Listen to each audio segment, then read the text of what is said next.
I was sitting at my kitchen table on a Tuesday morning, nursing my second cup of coffee and watching the cardinals gather at the bird feeder outside, when my phone rang. It was Derek, my son. He hadn't called in 3 months. My heart lifted for just a moment before his cold voice cut through the line. "Dad, Amanda and I are moving into the house. I've already registered it in my name through that power of attorney you signed last year. You've got 2 weeks to find somewhere else to live." The words hit me like ice water, but I stayed calm, took another sip of coffee, and smiled quietly.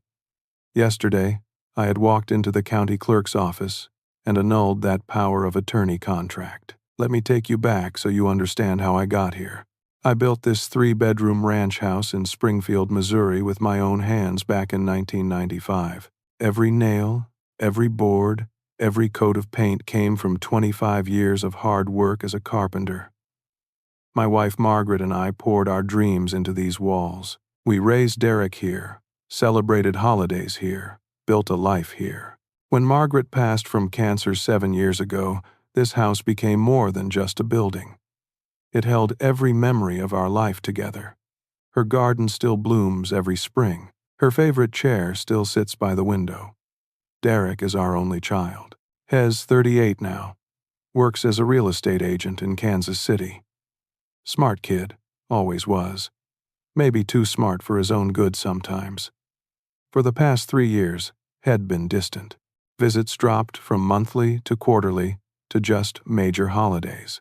I told myself he was busy with his wife Amanda and their twin boys, Jason and Connor. Kids need attention. Careers demand time. I understood that. Last autumn, everything changed. I caught severe pneumonia and spent 2 weeks in the hospital fighting for breath. Derek visited once during those 14 days. He seemed concerned, asked the doctors questions, held my hand for a few minutes. I remember thinking maybe this crisis would bring us closer again, the way families do when they face mortality together. When I came home to recover, weak and shaky, Derek showed up with a folder of legal documents. He pulled up a chair next to my bed and explained that these were healthcare directives and financial powers of attorney. "Just standard stuff, Dad," he said, "just in case something happens and you can't make decisions for yourself. Every aging parent should have these in place." His voice was gentle, reassuring. He was my son. I trusted him completely. I signed without reading carefully. My hands trembled from weakness. My mind was foggy from medication. Derek assured me it was all routine, that he was just looking out for my best interests. He even joked that he'd probably never need any of it, that I was too stubborn to let anything serious happen. We both laughed. It felt like a moment of connection he'd been missing. Over the following months, Derek's calls became less frequent again. But something else started happening. When he did call, he asked detailed questions about the house. What was the current market value? Had I gotten a recent property assessment? How was the neighborhood developing? Were any new businesses moving in nearby? At the time, I thought he was just making conversation, using his real estate knowledge to help me understand my biggest asset. I answered every question honestly, even proudly. The neighborhood had improved significantly. Property values were climbing. 3 months ago, the calls stopped altogether. Complete silence. I left voicemails. I sent text messages. Nothing. I told myself he was busy with a big sale or dealing with family issues. I tried not to feel hurt. But loneliness has a way of creeping into quiet houses. Then, 2 weeks ago, something happened that changed everything. I was browsing the internet, looking at local news, when I decided to check real estate listings in my area just out of curiosity. I wanted to see what houses were selling for these days. I typed in my zip code and started scrolling through properties. My heart stopped when I saw it. My own house, my address. The photos showed my front porch, my living room, my kitchen. The listing said, "Coming soon. Prime property. Estate sale." And there at the bottom, listed as the selling agent, was Derek's name and photo. My hands started shaking so badly I nearly dropped my laptop. Estate sale. That term is used when someone dies and their property is being sold. I was very much alive, sitting in my living room, staring at my own house being advertised for sale. The listing price was $350,000. I had built this house for $80,000. The equity represented my entire life's work. I sat there for over an hour, my coffee growing cold, trying to make sense of what I was seeing. My son, the boy I raised, the man I trusted with legal authority over my affairs, was planning to sell my home without my knowledge or permission. The betrayal felt physical, like someone had reached into my chest and squeezed my heart until I couldn't breathe. But alongside the pain, something else grew. Anger, determination. I had survived pneumonia. I had survived losing Margaret. I would survive this too, and I would fight back. The next morning, I drove to the county clerk's office as soon as it opened. My hands still trembled, but now from rage rather than weakness. A helpful clerk named Susan greeted me at the counter. She had kind eyes and gray hair pulled back in a practical bun. I explained that I needed to see all documents filed related to my property. Susan disappeared into a back room and returned 15 minutes later with a thick folder. She spread the documents across the counter, and my worst fears materialized in black and white legal text. Derek had filed a quitclaim deed transferring my house from my name to his. The date was 6 months ago, right after I recovered from pneumonia. He had used the power of attorney I signed in that hospital bed, trusting him completely. But it got worse. Susan pointed to another document. Derek had taken out a home equity line of credit against my property for $80,000. My house, paid off free and clear for 20 years, was now mortgaged, and I had never received a single piece of mail about it, never signed anything, never been notified. "How is this legal?" I asked Susan, my voice cracking despite my efforts to stay calm. She looked at me with sympathy. "The power of attorney gave your son broad authority over your assets. Technically, he had the legal right to do this. But," she paused, choosing her words carefully, "but powers of attorney are supposed to be used in the principal's best interest. This doesn't look like that." I felt like I was falling through space. Everything I thought I knew about my son, about my security, about my future, was crumbling. But Susan wasn't finished. "You do have options," she said quietly. "If you're mentally competent, which you clearly are, you can revoke the power of attorney right now, today, and you can file a complaint alleging financial abuse and breach of fiduciary duty." I didn't hesitate. "Let's do it. All of it. Right now." Susan helped me fill out the revocation paperwork. With each signature, I felt a tiny bit of power returning. The power of attorney was officially terminated as of that moment. Derek no longer had any legal authority over my life or my property. Susan also helped me file a fraud complaint with the county, formally alleging that Derek had acted beyond the proper scope of his authority and against my interests. When I left the clerk's office 2 hours later, I drove directly to the law offices of Frank Patterson. Frank was 65. A local attorney who had practiced in Springfield for 40 years. I knew him from church, though we'd never been close friends. His secretary squeezed me in for a late afternoon appointment. Frank listened to my entire story without interrupting. He took notes in careful longhand on a yellow legal pad. When I finished, he sat back in his leather chair and sighed deeply. "Barrett, I'm going to be straight with you. What Derek did is legally complex. Yes, he had power of attorney, but a power of attorney creates what we call a fiduciary duty. That means he was legally obligated to act in your best interest, not his own. Transferring your house to himself and taking out a loan against it clearly violates that duty. So I can get my house back?" I asked, hope rising in my chest. "Probably, yes, but it won't be quick or easy. We'll need to file a lawsuit to void the transfer. We'll need to prove breach of fiduciary duty. and we need to move fast." "Why fast?" Frank pulled out his laptop and turned it toward me.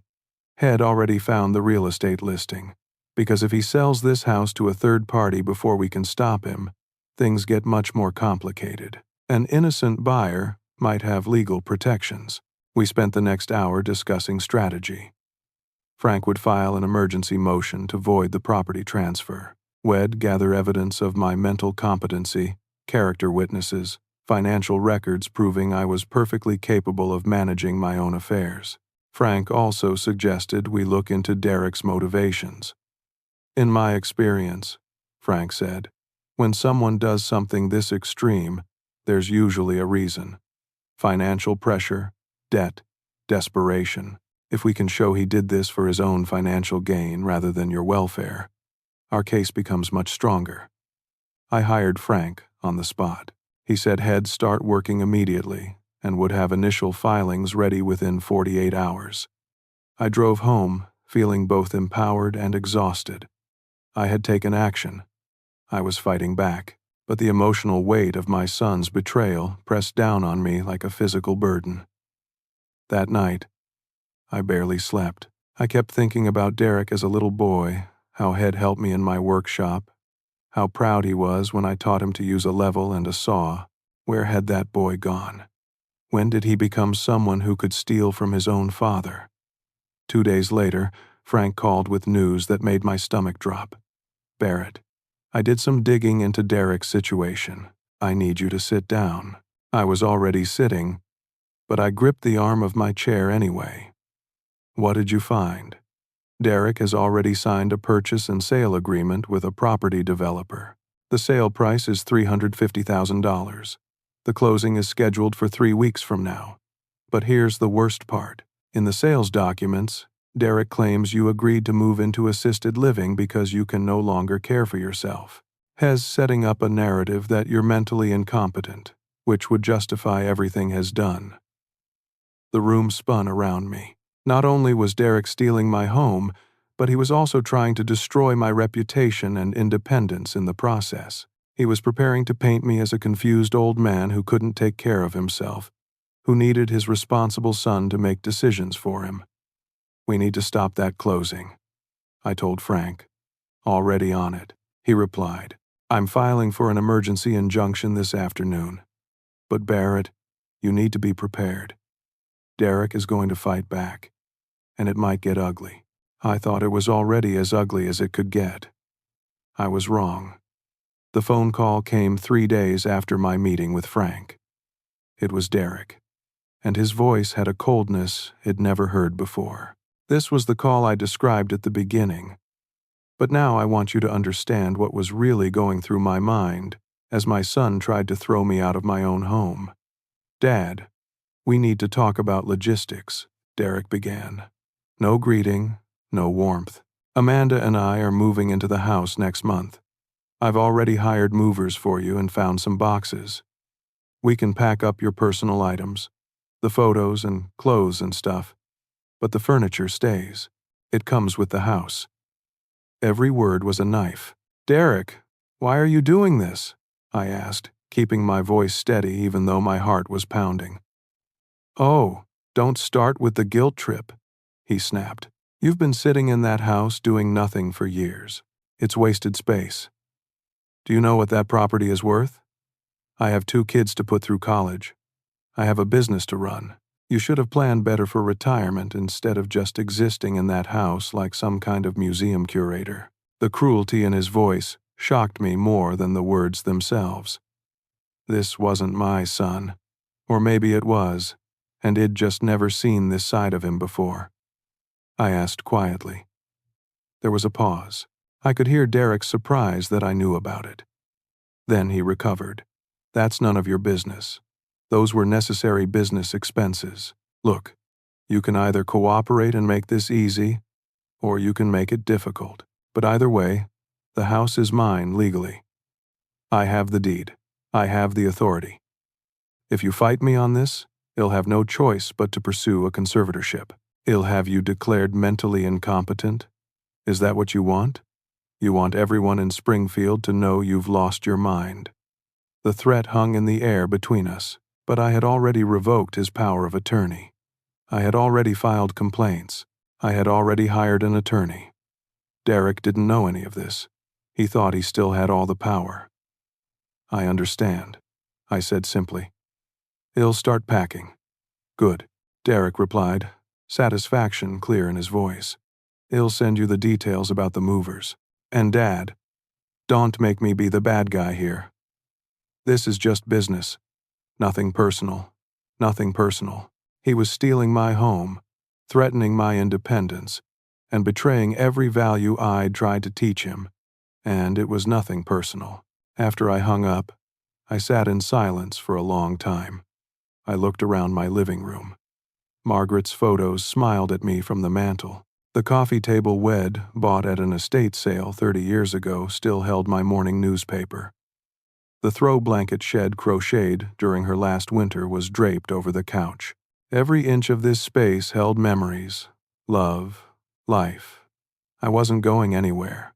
My phone buzzed with an email notification. It was from Derek. I opened it and felt my blood pressure spike. He had sent me a lease agreement for a senior apartment complex across town. The place was called Sunset Village, and I knew it by reputation. It was low-income housing, 400 square feet per unit, in a rough neighborhood where police sirens were a nightly soundtrack. The lease was already filled out with my information, my name, my birth date, my social security number. All I had to do was sign and return it by the end of the week. Derek had even paid the first month's rent, $850, using money from my savings account, an account I thought I'd closed years ago when I consolidated my banking. Apparently, Derek still had access to it from some old joint account setup Wed done when he was in college. I calculated quickly. If Derek had been taking money from that account for the past 6 months, he could have drained thousands. I immediately called my bank and froze the account. The representative confirmed that over the past 6 months, $3,200 had been withdrawn in various amounts, all electronic transfers to Derek's personal account.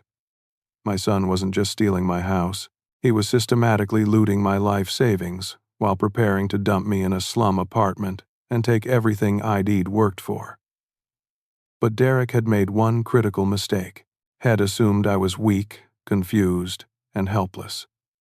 Had assumed I would just accept this quietly, like a good, obedient father who knew his place. He didn't know that I'd spent the past week building a case against him. He didn't know that his entire plan was about to collapse. I forwarded the lease agreement to Frank Patterson with a simple message. More evidence. Frank called me back within an hour. "Barrett, this is actually good for our case. It shows premeditation and planning. Has been setting this up for months. But I have to warn you, tomorrow we have a bigger problem to deal with." "What now?" I asked, almost afraid to hear the answer. "Derek filed for emergency conservatorship over you this morning. He's claiming you have dementia and are unable to manage your own affairs. He submitted a doctor's letter supporting his claim. The hearing is in 5 days." My knees went weak. I sat down hard in the nearest chair. "What doctor?" "I haven't seen any doctor except Helen Cooper, and she knows him fine. The letter is from a Dr. Richard Winters. Does that name mean anything to you?" I thought hard. "No, I've never heard of him." "I'm already looking into it," Frank said. "But Barrett, this is serious. If a judge grants conservatorship, Derek gets legal control over every aspect of your life, your finances, your medical decisions, where you live, everything. And it would retroactively justify everything he's already done. We have to win this hearing. We will," I said with more confidence than I felt. "Because I'm not sick, I'm not confused, and any doctor who says otherwise is lying." "Then, well, prove it," Frank replied. "Get a good night's sleep. We have a lot of work to do." But I didn't sleep. I couldn't. I spent the night thinking about how my own child had become someone I no longer recognized, and I wondered if Margaret could see this from wherever she was now. I hoped not. It would break her heart all over again. The next morning, I met Frank at his office at 8 o'clock sharp. He had dark circles under his eyes that told me he'd been working through the night. His desk was covered with documents, legal briefs, and highlighted case files. Coffee, he offered, holding up a pot that looked like it had been brewing since dawn. Please, I said, settling into the chair across from his desk. What did you find? Frank poured 2 cups and handed me one. Let's start with the good news, Doctor. Richard Winters is Amanda's uncle. Has a semi-retired general practitioner who mostly does insurance physicals these days. And here is the kicker. He never actually examined you. The letter he wrote is based entirely on Derek's description of your supposed symptoms. Can we prove that? I asked. Already have? I pulled his patient records through a subpoena. Your name doesn't appear anywhere. No appointment, no examination, no medical file. That letter is worthless, and it's going to destroy Derek's credibility when we expose it in court. I felt the first real surge of hope I'd experienced in days. What else? Frank pulled out a thick folder. I've been digging into Derek's financial situation. Barrett, your son is in serious trouble. His real estate business is failing. He owes $60,000 in back taxes, has 3 months behind on his own mortgage, and that $80,000 home equity loan he took against your property? Most of it went to cover gambling debts. Gambling. The word came out as barely a whisper. I had no idea Derek gambled. Online poker, Frank explained. I found records going back 3 years. Has lost over $120,000. The debt collectors have been calling. Some of them aren't the kind who take no for an answer, if you know what I mean. I sat back, stunned. My son wasn't just greedy. He was desperate. Drowning in debt and bad decisions, had decided to save himself by sacrificing me. It didn't excuse what had done, but it explained it. Desperation makes people do terrible things. There's more. Frank continued. I contacted 3 of Derek's former clients, elderly sellers who Derek bragged about getting great deals from. 2 of them agreed to give statements. They described Derek using high-pressure tactics, convincing them to sell below market value, taking advantage of their trust. One woman, 82 years old, says Derek told her the housing market was about to crash and she needed to sell immediately. She lost $40,000 on a quick sale. 2 months later, the buyer flipped the property for a huge profit. Has been doing this to other people. I felt sick. It's a pattern, Frank said.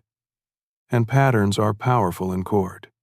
We can show this isn't an isolated incident of a son trying to help his father. This is who Derek has become, a predator who targets vulnerable people, including his own family. Over the next 3 days, we built our case methodically. Frank filed an emergency motion to void the property transfer, citing elder financial abuse and breach of fiduciary duty. He subpoenaed Derek's business records, bank statements, and gambling records. He lined up witnesses.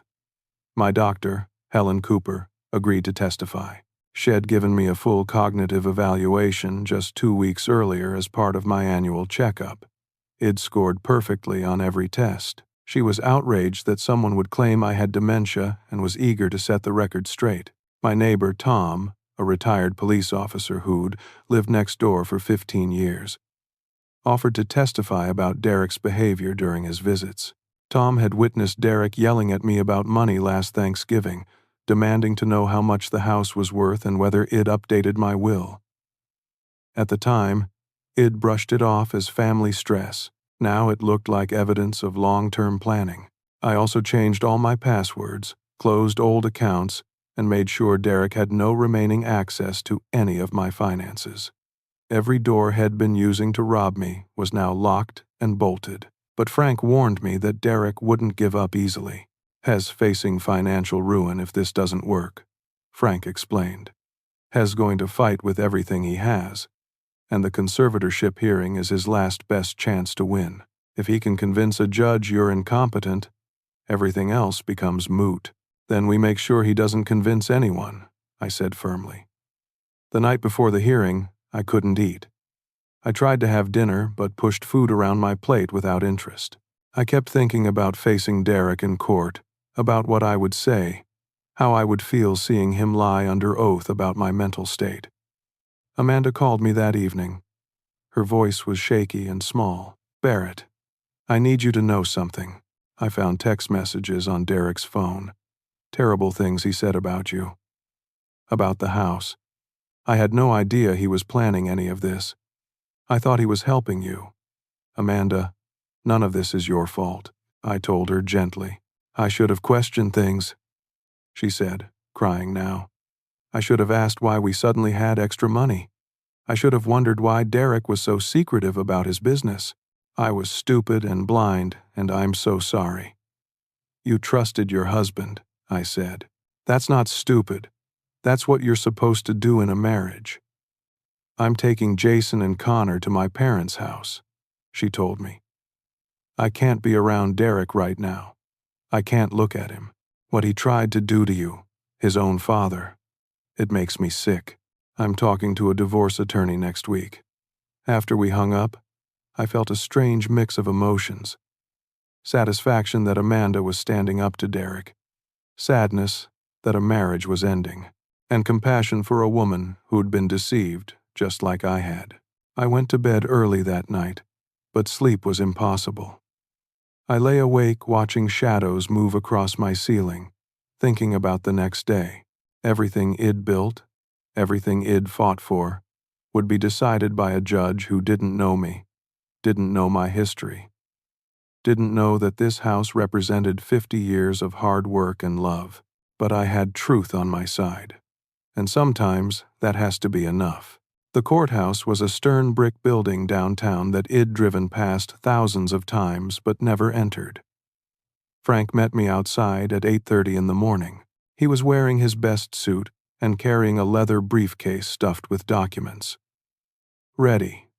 he asked. "As I'll ever be," I replied, straightening my tie. I'd worn the navy suit Margaret bought me for our 40th anniversary. It still fit perfectly, and wearing it made me feel like she was there with me. We entered the courtroom and took our seats at the defendant's table. The room smelled like old wood and anxiety. A few minutes later, Derek walked in with his attorney, a polished man in an expensive suit named Gregory Walsh. Derek wouldn't look at me. He kept his eyes down, his jaw set in a hard line. Amanda slipped into the back row. Derek turned and saw her, his face registering shock. She stared at him with an expression of pure disappointment before looking away. Derek's confident posture sagged slightly. Judge Linda Brennan entered, and we all stood. She was a woman in her mid-50s, with sharp eyes and a no-nonsense demeanor.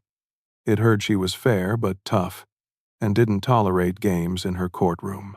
"This is a hearing on an emergency petition for conservatorship," Judge Brennan began. "Mr. Derek Barrett is petitioning for conservatorship over his father, Mr. Barrett, on grounds of mental incompetency. Let's proceed." Derek's attorney went first. Gregory Walsh stood and presented his case with smooth confidence. "Your Honor, this is a difficult situation for my client. He loves his father deeply, but over the past year, Mr. Barrett has shown increasing signs of cognitive decline, memory loss, confusion, poor judgment. Derek Barrett has tried to help his father manage affairs informally, but the situation has deteriorated to the point where legal intervention is necessary for the elder Mr. Barrett's own safety and welfare." Walsh presented the letter from Dr. Winners describing my supposed symptoms of dementia.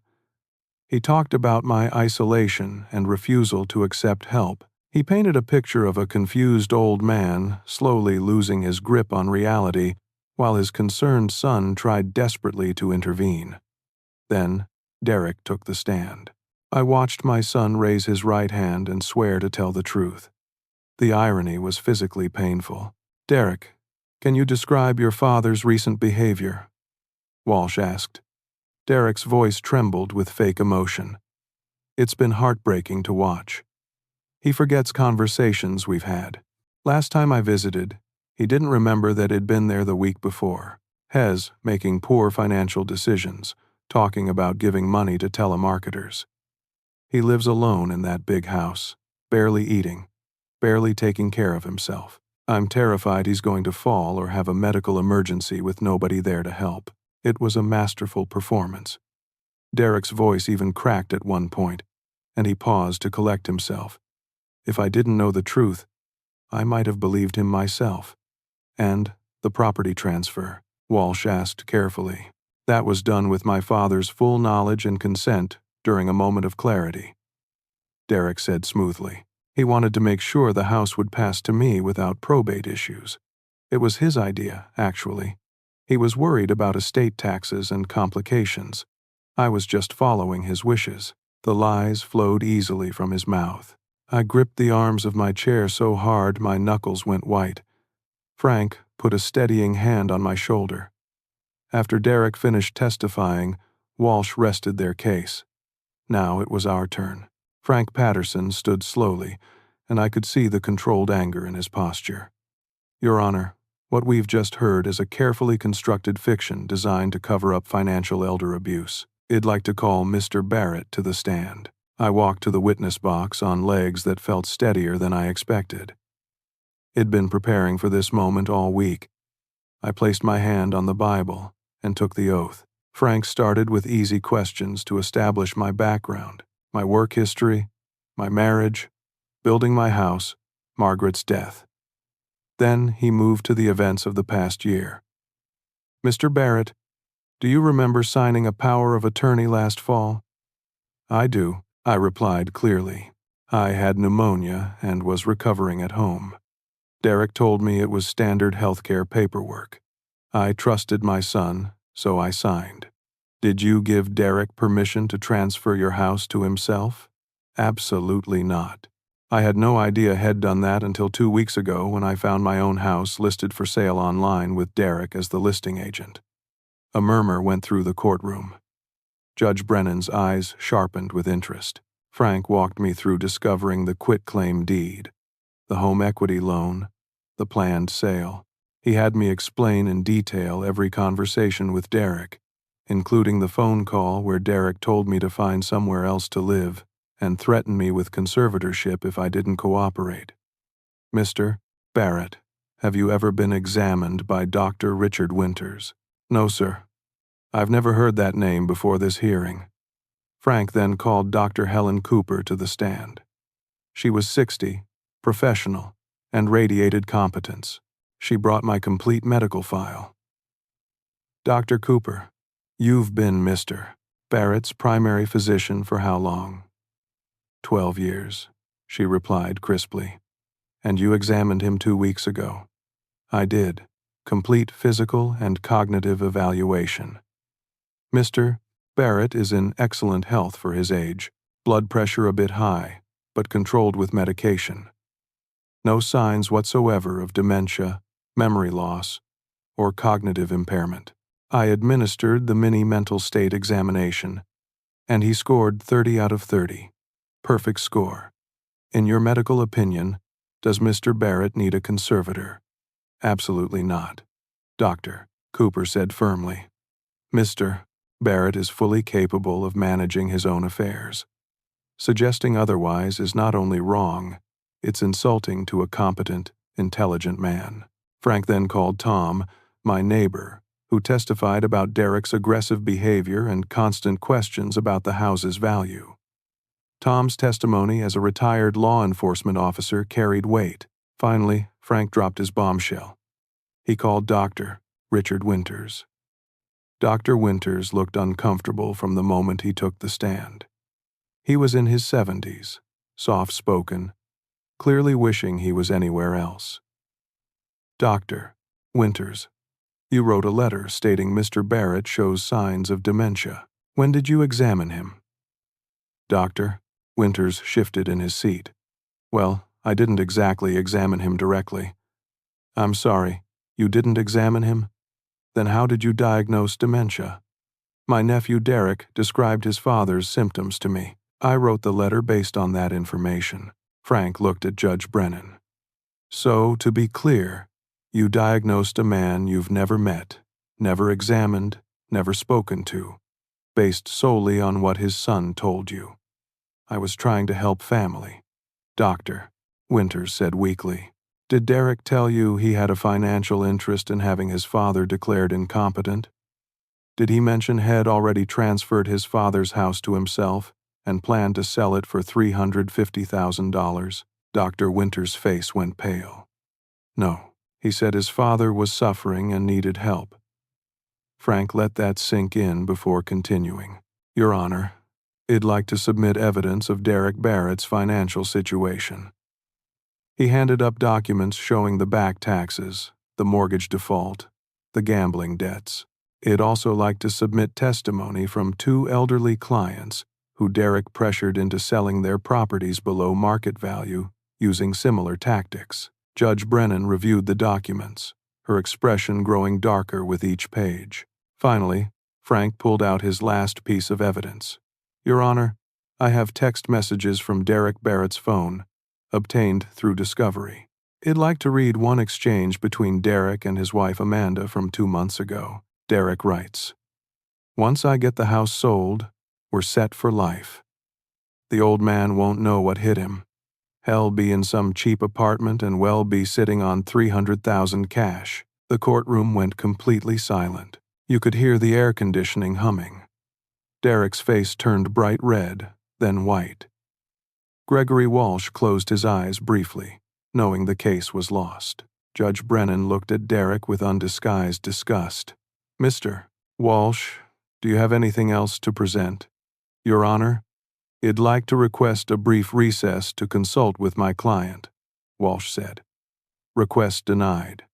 Judge Brennan said coldly, "I've heard enough. The petition for conservatorship is denied.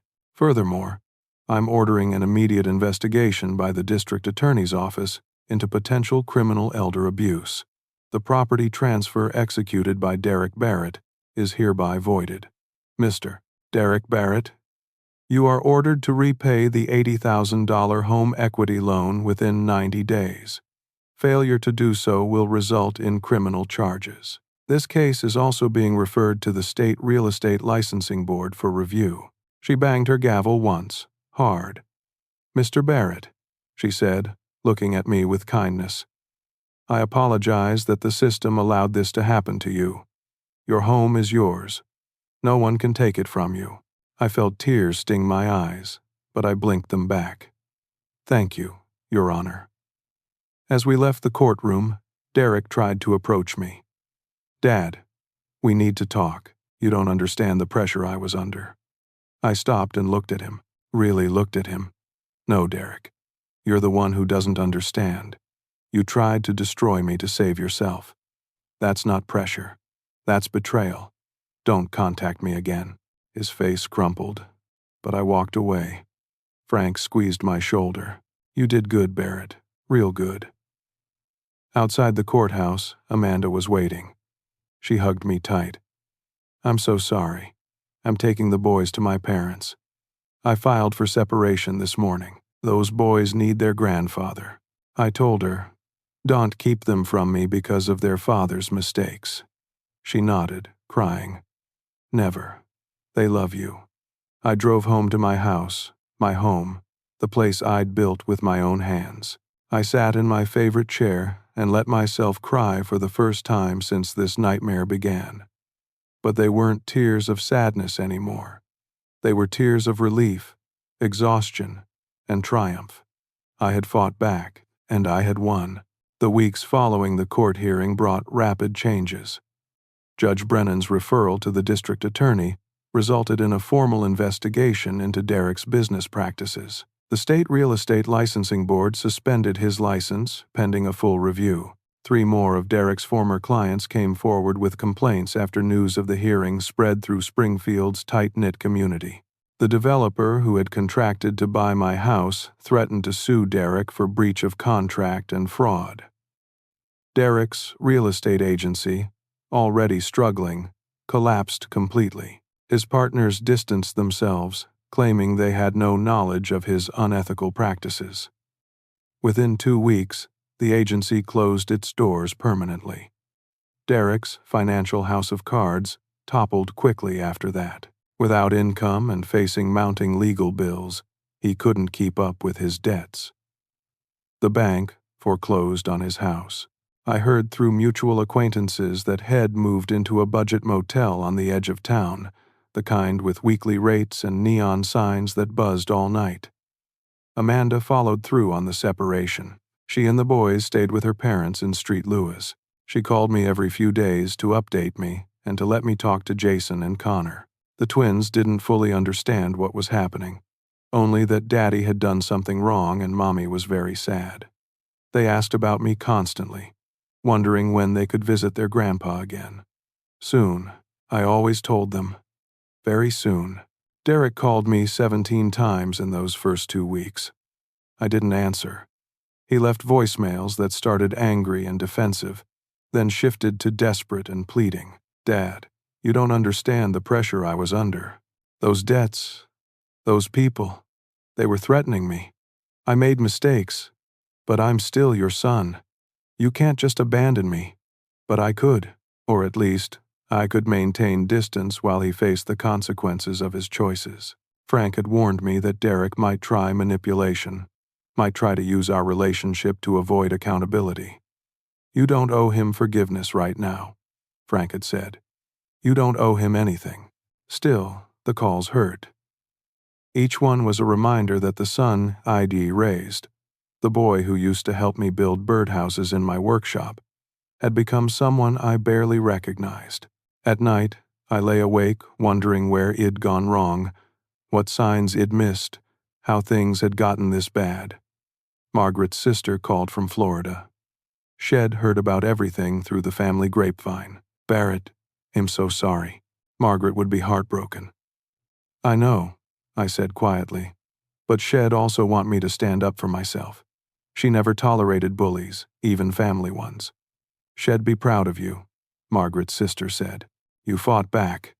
You didn't let him destroy you. As the weeks passed, I slowly reclaimed my life. I joined a support group for seniors who'd experienced financial abuse from family members. Sitting in that church basement every Thursday evening, listening to other people's stories, I realized how common this problem was.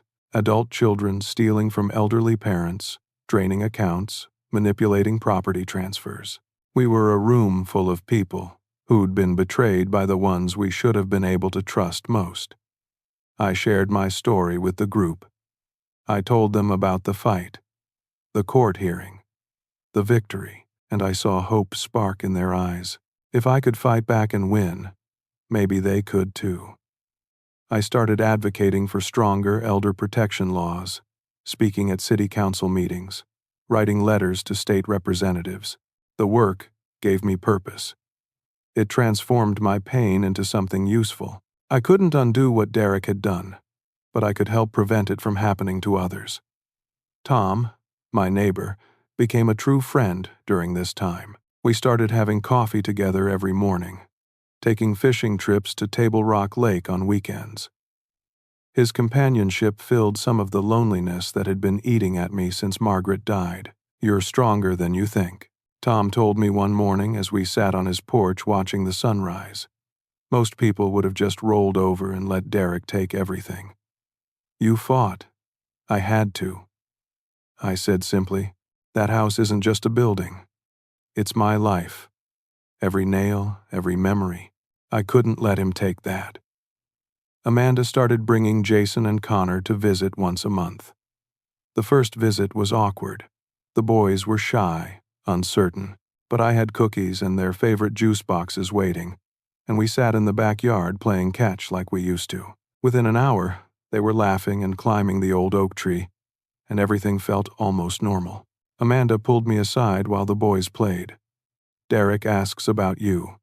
Hez working at a hardware store now, living in that terrible motel. He goes to Gamblers Anonymous meetings 3 times a week. Hez seeing a therapist? That's good, I said, meaning it. He needs help. He wants to see you, to apologize in person. But I told him you need space. I told him he has to respect that. "Thank you," I said. "I'm not ready yet. Maybe someday, but not yet." The truth was, I didn't know if I'd ever be ready. The wound was still too fresh, the betrayal too deep. Derek had tried to take everything from me, had been willing to see me homeless, destitute, and labeled mentally incompetent to save himself. That kind of violation doesn't heal quickly.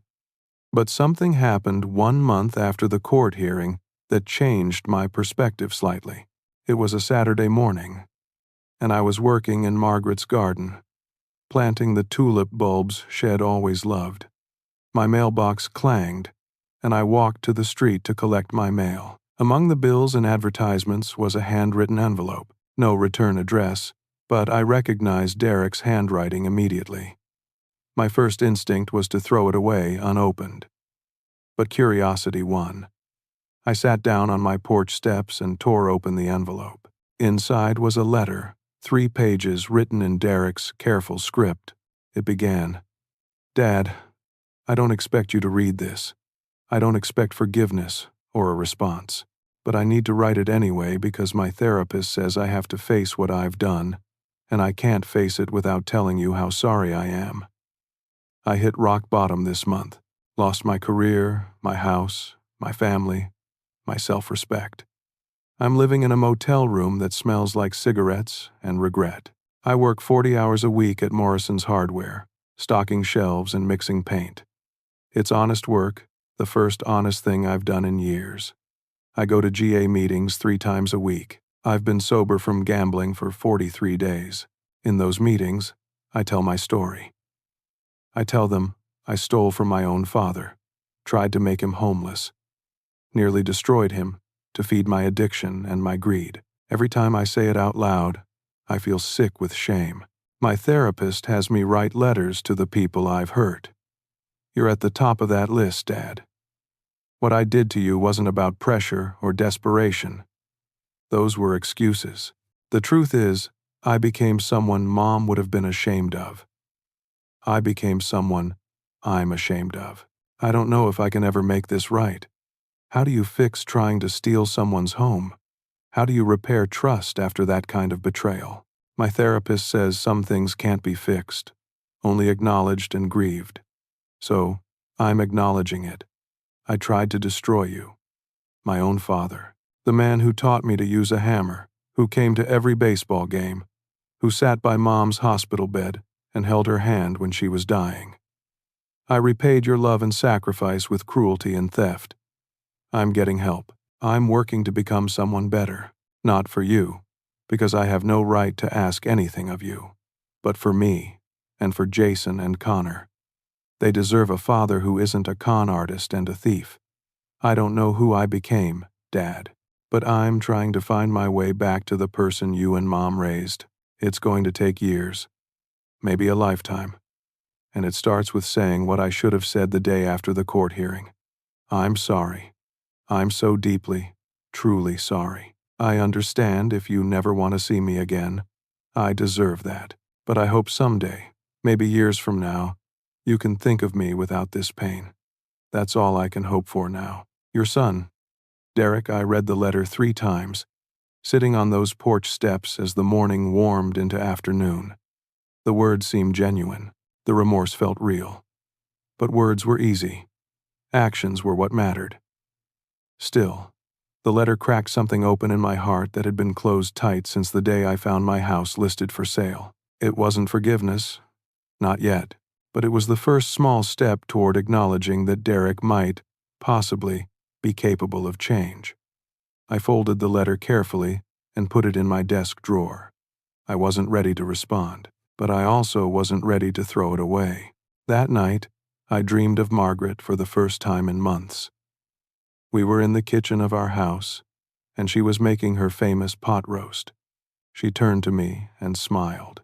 "You did good, Bear," she said, using her old nickname for me. "You stood your ground, but don't close your heart completely. People can change if they really want to. Even Derek." I woke up with tears on my pillow. I didn't know if it was really Margaret speaking to me or just my subconscious working through the pain, but the message resonated. I had won the battle for my house and my independence, but the war for my family's soul was still being fought. And maybe, just maybe, it wasn't over yet. Winter turned to spring, and spring warmed into summer. The seasons changed, and slowly, so did I. The anger that had burned so hot in those first weeks began to cool into something else. Not forgiveness exactly, but a kind of acceptance. Derek had done a terrible thing. I had fought back and won. Now we both had to figure out how to live with what had happened. I continued my advocacy work with the Elder Abuse Support Group. We successfully lobbied for new legislation requiring notarized witnesses for property transfers involving seniors. It wouldn't prevent all abuse, but it would make it harder. Every small victory felt like Margaret smiling down, proud of the work being done in her memory. Jason and Connor's visits became more frequent. Amanda had moved back to Springfield, renting a small house near her parents. The boys were adapting to their new normal, and I became a stable presence in their lives. We had standing Saturday morning pancake dates at my house, and I taught them the same woodworking skills I'd taught their father years ago. "Grandpa, why doesn't Daddy come to see us here?" Jason asked one Saturday while sanding a wooden car we were building. I chose my words carefully. "Your daddy made some big mistakes. He hurt people, including me. He's working very hard to become a better person, but it takes time." "Do you still love him?" Connor asked, his 8-year-old face serious and concerned. The question hit me hard. Did I still love Derek? Could you still love someone who'd tried to destroy you? I thought about it for a long moment before answering. "Yes," I said finally. "I still love him. Love doesn't just disappear because someone hurts you, but love also doesn't mean accepting bad behavior. Your daddy needs to show through his actions that he's really changed. Words aren't enough." The boys seemed satisfied with that answer, and we went back to building our wooden cars. But the question stayed with me for days afterward. 1 year after the court hearing, on a Saturday morning in late April, I was working in Margaret's garden when I heard a car pull up. I looked up to see Derek standing by my fence. He looked different, thinner, older somehow, but also clearer-eyed. He wore work clothes, jeans, and a Morrison's hardware shirt, and carried nothing in his hands. He didn't approach the house. He just stood there, waiting. It was my choice whether to engage or send him away. I set down my gardening tools and walked over to the fence. We stood on opposite sides of it, father and son separated by 3 feet of space and a year of pain. "Hi, Dad," Derek said quietly. "Derek, I know I have no right to be here. Amanda told me you might not want to see me, but I needed to come. I needed to look you in the eye and say, I'm sorry, not in a letter, face to face." I studied my son's face. The arrogance was gone. The calculating coldness had been replaced by something raw and genuine. Shame, regret, humility. "I've been clean from gambling for 1 year and 12 days, Derek continued. "I work 45 hours a week at the hardware store. I'm paying back everyone I cheated, $100 a month to each person. It'll take me decades, but I'm doing it. I'm in therapy twice a week. I go to GA meetings 5 times a week. I'm doing the work, Dad. Real work. Not for show, but because I have to change or I'll die inside. Why should I believe you?" I asked. "You lied to me for months. You tried to steal everything from me. You shouldn't believe me," Derek said, tears forming in his eyes. "I haven't earned your trust. But I'm not asking for trust. I'm not asking for forgiveness. I just needed you to know that I see what I did. I see it clearly now, and it makes me sick. You and Mom gave me everything, taught me right from wrong, showed me what integrity looked like, and I threw it all away for money I gambled away anyway." His voice broke. "I became someone Mom would have despised, someone you had every right to never speak to again. But I'm trying to become someone different, someone she could be proud of, even a little bit." I felt my own eyes stinging with tears. This was the most honest Derek had been with me in years. maybe ever. What you did almost destroyed me, I said, my voice steady but thick with emotion. Not just losing the house, though that would have been devastating, but losing my son, losing the person I thought you were, that was the real pain. Do you understand that? Derek nodded, unable to speak. I fought for a year to get to a place where I could sleep at night, I continued, where I didn't wake up angry and betrayed. You stole my peace, Derek. You stole my trust in family. That's not something you fix with apologies and therapy sessions. I know, he whispered. We stood in silence for a long moment. A cardinal landed on the bird feeder, bright red against the spring green. Margaret's favorite bird. I took it as a sign. Come inside, I heard myself say. Have coffee. Well, talk. Derek's head snapped up, hope and disbelief warring on his face. Are you sure? No, I admitted, but your mother taught me something important. She taught me that people can change if they truly want to, if they do the hard work. You have a long road ahead to rebuild your life and earn back trust. Years, probably. But if you're willing to walk that road honestly, I'm willing to watch you try. We went inside, and I poured 2 cups of coffee. We sat at the kitchen table where Margaret and I had shared thousands of morning conversations, where Id signed those terrible documents a year ago, trusting my son completely. We talked for 3 hours. Derek told me about his gambling addiction, how it started small and grew until it consumed him. He told me about the desperation, the lies to Amanda, the mounting debts. He told me about hitting bottom in that motel room, the night he seriously considered ending his life because he couldn't face what had become. What stopped you?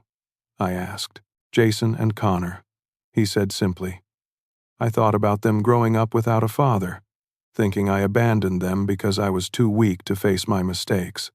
I couldn't do that to them, so I called a hotline, and they connected me with a therapist. That was the first step toward getting help. I told him about my own journey. The support group, the advocacy work, becoming friends with Tom, reconnecting with Amanda and the boys. I told him about the nights I couldn't sleep, wrestling with anger and betrayal. And I told him about Margaret's dream, about her message to keep my heart open. She was always the better person, Derek said with a sad smile. She would have forgiven me by now. Maybe, I said. But she also wouldn't have let you off easy. She would have made you earn it, step by painful step. And that's what I'm doing. I'm not forgiving you today, Derek, but I'm not slamming the door either. You show me through your actions, over time, that you've really changed. You prove that Jason and Connor have a father worth knowing. You become someone your mother would recognize. Then maybe, eventually, we can rebuild something. Derek nodded, accepting the terms. That's more than I deserve. Thank you, Dad. As he stood to leave, I put a hand on his shoulder. One more thing. You're welcome to come to Saturday pancake breakfast with the boys. But you sit at the table, you interact with your sons, and you don't ask me for anything. Can you do that? Yes, Derek said, his voice choking up. Thank you. After he left, I sat alone in my kitchen for a long time. I looked around at the house I'd fought so hard to keep. The walls Margaret and I had painted. The floors Wed refinished together. The memories embedded in every corner. But I realized something important. The house was never really what I was fighting for.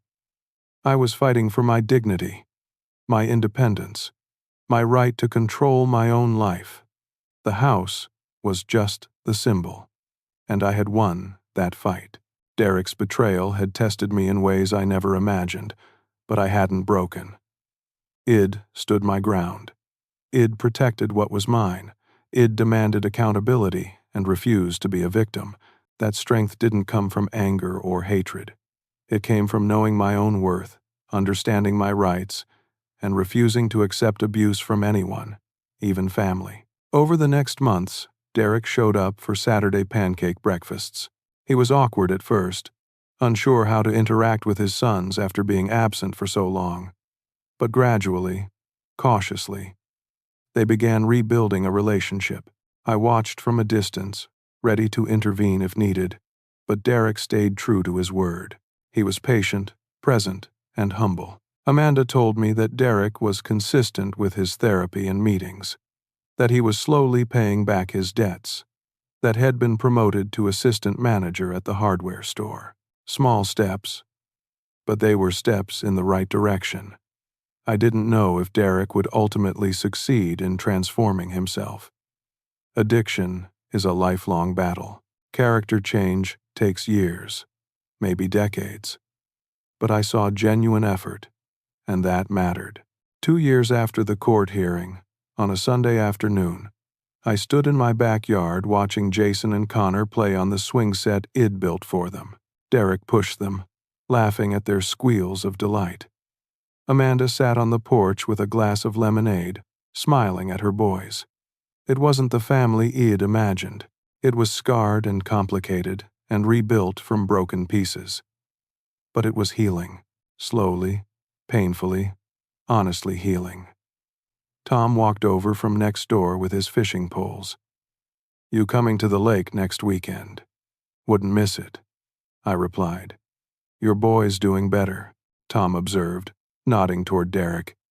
"Hes trying," I said carefully. "That's all I can ask for right now." That night, after everyone left and the house was quiet again, I sat in my chair with a photo of Margaret. I told her about the day, about Derek's progress, about the grandkids. "I think you'd be proud," I whispered to her image. I stood up for myself. I didn't let him destroy me, but I also left room for him to change. "That's what you would have wanted, right?" In my heart, I felt her approval. Shed always been the compassionate one, the one who believed in second chances. But Shed also been fierce when protecting what mattered. Id channeled both sides of her in this fight. I learned something profound through this painful experience.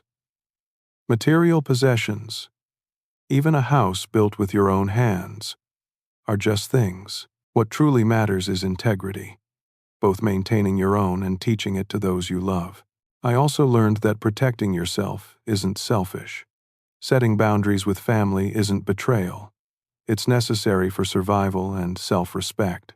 Most importantly, I learned that forgiveness doesn't mean forgetting or excusing harmful behavior.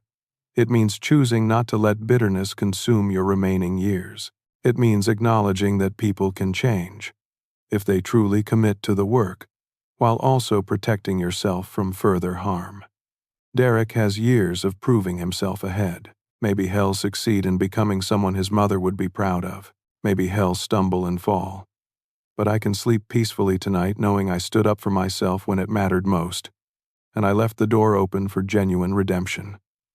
That's the balance we all have to find, standing firm in our worth and our rights, while remaining open to the possibility of change in others. Not naive openness, not blind trust, but cautious, conditional willingness to let someone earn their way back. My house still stands solid and secure on its foundation, just like I stood solid and secure when tested. The walls hold memories of 50 years of life, love, loss, and lessons. It'll live here for whatever years I have left, and when I'm gone, it will go to Jason and Connor, my grandchildren who remind me that family is about more than blood. It's about integrity, respect, and the choice to do right by each other, even when that choice is hard. Now, I'd like to hear from you. Have you ever had to set boundaries with family members who crossed a line? How did you balance protecting yourself while leaving room for possible reconciliation? Share your thoughts in the comments below. Your story might help someone else who's facing similar struggles. If this story resonated with you, please hit that like button and subscribe to hear more real-life stories about overcoming challenges and finding strength in difficult times. Share this with someone who might need to hear that it's okay to stand up for yourself, even against family. Thank you for listening to my story. I hope it reminds you that you're stronger than you think, that you deserve respect and dignity at every age, and that protecting yourself is never selfish. Take care of yourselves, and remember that true family respects your worth. Until next time, may you find the courage to stand firm when tested, and the wisdom to know when second chances are earned.